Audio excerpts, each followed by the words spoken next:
আমি সকলোৱে জানো যে স্কুৰেল কেৰ্কেটুৱা এইটো এটা আমি অপকাৰী জীৱ হিচাপে আমি জানো।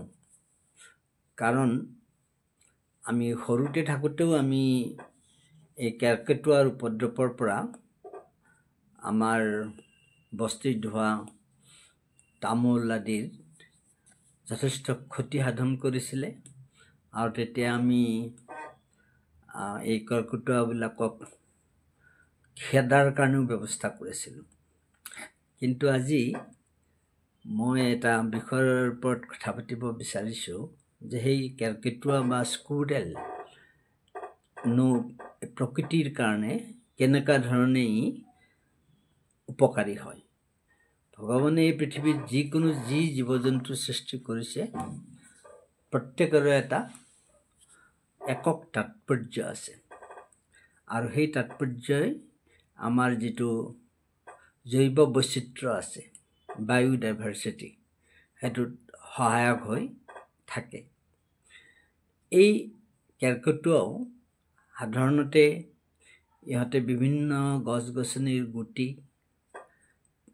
আদি সংগ্ৰহ কৰি মাটি নাইবা ডাঙৰ গছৰ খৰুঙত পুতি ৰাখে। সিহঁতে ভাবে যে যেতিয়া তাহাঁতৰ খাদ্যৰ অভাৱ হ'ব তেতিয়া সেইবোৰ খান্দি পেলাই খাব। কিন্তু ক'ত ক'ত পুতি ৰাখে সেইবিলাকতো সময়ত সিহঁতে পাহৰি থাকে, আৰু সময়ত এই মাটিত পুতি থোৱা গুটি আদিৰ পৰা বিভিন্ন প্ৰজাতিৰ গছ গছনি হোৱা দেখা যায়। বিশেষকৈ যিবিলাক গছ গছনি লুপ্তপ্ৰায় অৱস্থাত গৈ আছে, সেই গছ গছনিবিলাকৰ গুটিবোৰ